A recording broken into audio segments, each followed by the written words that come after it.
రాష్ట్ర వ్యాప్తంగా mini అంగన్వాడీలను main anganwadi వర్కర్లుగా గుర్తించాలని కోరుతూ రాష్ట్ర వ్యాప్తంగా ఉన్న anganwadi workers and helpers union CITU ఆధ్వర్యంలో కలెక్టర్ కార్యాలయం వద్ద ధర్నా కార్యక్రమాన్ని నిర్వహించారు.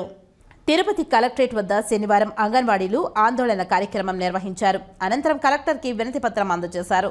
ఈ సందర్భంగా ధర్నాను ఉద్దేశించి సిఐటియు జిల్లా అధ్యక్షుడు Balasubrahmanyam, anganwadi and helpers union జిల్లా ప్రధాన కార్యదర్శి రాజేశ్వరి, సిఐటియు జిల్లా కార్యదర్శి ఎన్ జయచంద్ర, శ్రామిక మహిళా జిల్లా కన్వీనర్ ఆర్ లక్ష్మి మాట్లాడుతూ రాష్ట్ర వ్యాప్తంగా పేద గర్భిణీలకు, బాలింతలకు, చిన్నపిల్లలకు అంగన్వాడీ సెంటర్లు సేవలు అందిస్తున్నాయని తెలిపారు. ఇందులో మినీ అంగన్వాడీలకు హెల్ప్ వర్కర్ ఒకటే కావడంతో పని భారం పెరిగిపోయిందని, మినీ వర్కర్లకు మెయిన్ వర్కర్లుగా ప్రమోషన్ ఇవ్వాలని జీవో ఉన్నప్పటికీ ప్రభుత్వాలు అమలు చేయడం లేదని తెలిపారు. పిల్లల సంరక్షణ కాకుండా యాప్ పేరుతో పనిచేయలేక అనేక ఇబ్బందులు గురవుతున్నారని తెలిపారు.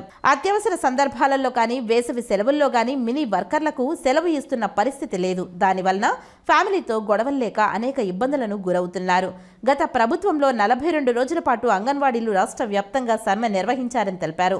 ఈ సందర్భంగా మంత్రులతో, అధికారులతో చర్చలు జరిపి ఒక అగ్రిమెంట్ను చేసుకోవడం జరిగిందని గుర్తు చేశారు. చంద్రబాబు నాయుడు ఎన్నికల ముందు తాను అధికారంలోకి వస్తే అంగన్వాడీలకు అందరికీ జీతాలు పెంచుతామని హామీ ఇచ్చారు.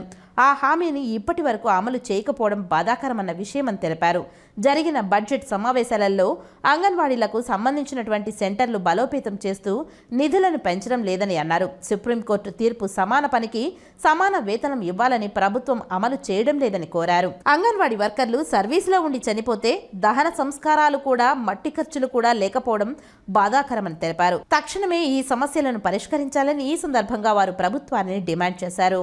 ఈ రోజు రాష్ట్ర వ్యాప్తంగా కూడా మినీ వర్కర్లని మెయిన్ వర్కర్లుగా గుర్తించాలని 42 రోజుల సమ్మెలో ఈ ప్రభుత్వానికి విన్నవించాము. కానీ ఈ ప్రభుత్వం మినీ వర్కర్లు ఫైల్ మూవ్ చేశాము అని చెప్తా ఉన్నారు. కానీ జీవో మాత్రం విడుదల చేయలేదు. ఈ ప్రభుత్వం వచ్చి 5 నెలలు అవుతా ఉన్నా మా రాష్ట్ర కమిటీ సభ్యులు పలుమార్లు కలిసి మా మినిట్స్ పెట్టిన మినిట్స్ కాపీని అమలు చేయండి అని అడిగారు. అదే విధంగా మినీ సమస్యలు కూడా పరిష్కారం చేయండి అని ఈ ప్రభుత్వాన్ని హెచ్చరించినా గానీ ఇప్పటికి కూడా పట్టించుకోకుండా ఇప్పుడు అసెంబ్లీ సమావేశాలు జరుగుతా ఉన్నాయి. మాకు ఐసిడిఎస్ బడ్జెట్ కూడా చాలా అంటే చాలా ఘోరాతి ఘోరంగా కూడా ఈ బడ్జెట్ విడుదల చేశారు. కాబట్టి ఇది ఎంతవరకు సమావేశం అని చెప్పేసి మేము CIT anganwadi workers and helpers తరఫున డిమాండ్ చేస్తా ఉన్నాము. బడ్జెట్ పెంచాలి, మినీలకి జీవో ఇవ్వాలి. అదే విధంగా 42 రోజులు సమ్మెలో ఏదైతే మినిట్స్ ప్రభుత్వానికి మేము అందజేశామో ఆ మినిట్స్ ను కూడా మాకు అందులో ఉండే డిమాండ్స్ అన్ని కూడా మాకు పరిష్కారం చేసేంత వరకు కూడా ఈ ధర్నాలని మేము ఈ పోరాటాన్ని ఇంతటితో ఆపము. మా సమస్యల పరిష్కారం అయితే ఆగుతాయి. పరిష్కారం కాకపోతే కూడా రాష్ట్ర వ్యాప్తంగా కూడా ఎప్పుడైతే లాస్ట్ ఇయర్ డిసెంబర్ 12వ తేదీ ప్రారంభించామో 42 రోజుల సమ్మె కొనసాగిందో అదే దారితో నెక్స్ట్ మంత్ 12 నుంచి కూడా మా సమస్యల మీద మేము టెంట్లు వేసుకునే ప్రాజెక్ట్ స్థాయిలో మేము ధర్నాలు ముమ్మరంగా కొనసాగిస్తామని ఈ ప్రభుత్వానికి తెలియజేస్తా ఉన్నాం. ఓడ దాటేదాకా ఓడ మల్లన్న, ఓడ దాటాక బోడి మల్లన్నట. ఆ విధంగా ఈ ప్రభుత్వం తాను అధికారంలో లేనప్పుడు మాకంతా కూడా మద్దతు తెలిపి న్యాయమని చెప్పేసి అధికారం వచ్చిన తర్వాత మమ్మల్ని మర్చిపోవడం అనేది చాలా దుర్మార్గమైన వ్యవహారము. ఈ రోజు అసెంబ్లీ సమావేశాలు జరుగుతోంది. ఈ అసెంబ్లీ సమావేశాలన్నా మా సమస్యలను ప్రస్తావించి మా అంగన్వాడీల న్యాయమైన కోరికలు ఏమడిగారు? మట్టి ఖర్చులు డబ్బురా.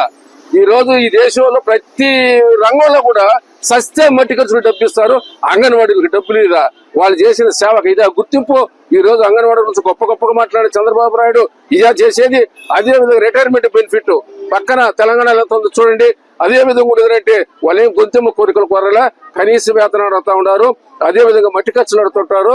అదే విధంగా రిటైర్మెంట్ బెనిఫిట్ మామూలుగా అవే పెద్ద సమస్యలు కదా. కాబట్టి ప్రభుత్వం వెంటనే అసెంబ్లీలో చర్చించి మా న్యాయమైన కోరికలను తీర్చాలి.